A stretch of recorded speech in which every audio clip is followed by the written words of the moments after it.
Hidup ini udah susah. Tolong jangan ditambah susah karena perbuatan bodoh kita. Itu sebabnya, tegaslah kepada dosa. Kenakanlah jubah kebenaran. Karena di mana ada kebenaran, di situ ada damai sejahtera.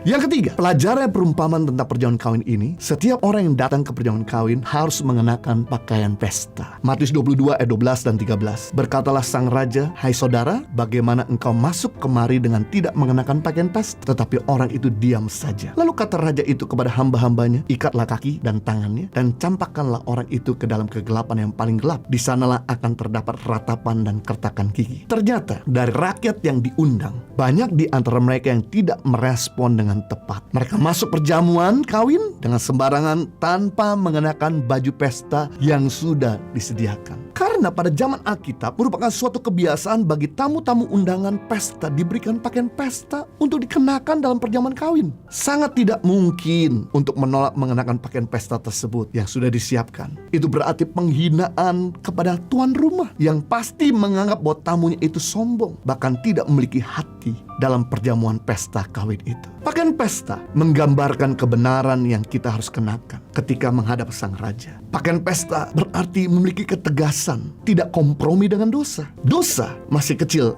gampang kita dikte, tapi dosa udah besar, dia yang dikte kita. Dosa masih kecil, gampang kita kontrol, tapi dosa udah besar, dia yang kontrol kita. Kenapa seringkali ketika dosa mulai memanggil-manggil, sepertinya kita nggak bisa berkata tidak dan tegas menjauh dari dosa, karena dosa itu sudah menjadi kuat. Orang jatuh ke lubang bukan karena lubang yang besar. Orang jatuh seringkali karena lubang yang kecil. Orang tersandung bukan karena batu yang besar. Orang tersandung karena batu yang kecil. Jangan pernah anggap enteng dosa-dosa kecil, karena dosa-dosa kecil yang membuat kita gampang jatuh. Bisa jatuh. Apa yang kita toleransikan suatu kali akan menguasai kita. Apa yang kita toleransikan suatu kali akan menjajah kita. What you tolerate will dominate you. Orang terikat dengan rokok bukan karena orang itu lahir suka merokok. Saya nggak pernah lihat baby di rumah sakit bersalin manapun begitu lahir ceprot dan berkata, "Papa, can I have smoking please?" Lalu kenapa orang itu terikat dengan rokok? Karena mulai mentoleransikan, karena nggak tegas, akhirnya terikat dengan rokok. Orang terikat dengan pornografi bukan karena orang itu lahir suka nonton pornografi. Orang terikat dengan pornografi karena mulai mentoleransikan cuplikan-cuplikan gambar yang tidak baik yang dikonsumsikan. Akhirnya dia jadi terikat. Sama,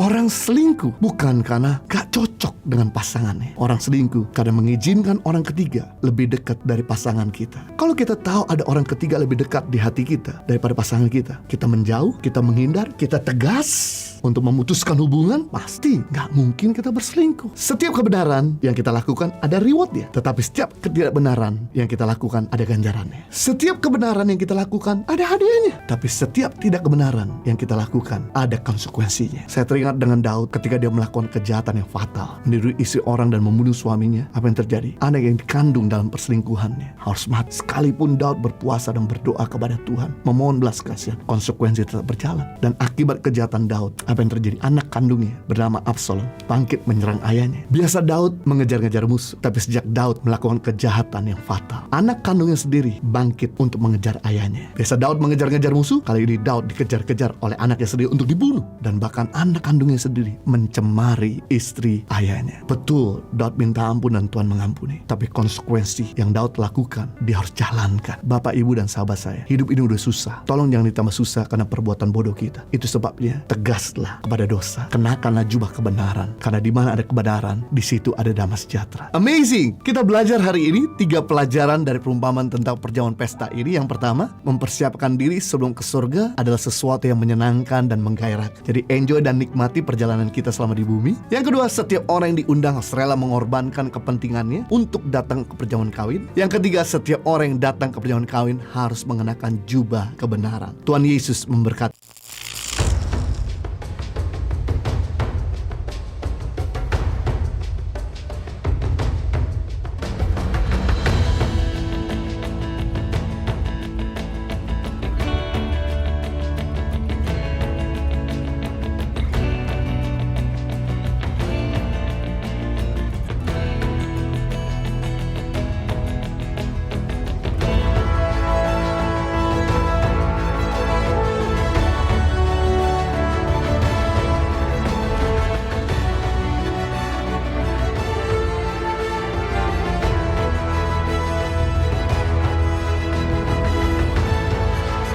Cerita anak pedalaman dalam meraih mimpi dan mengejar cita-cita bersama Tangan Pengharapan.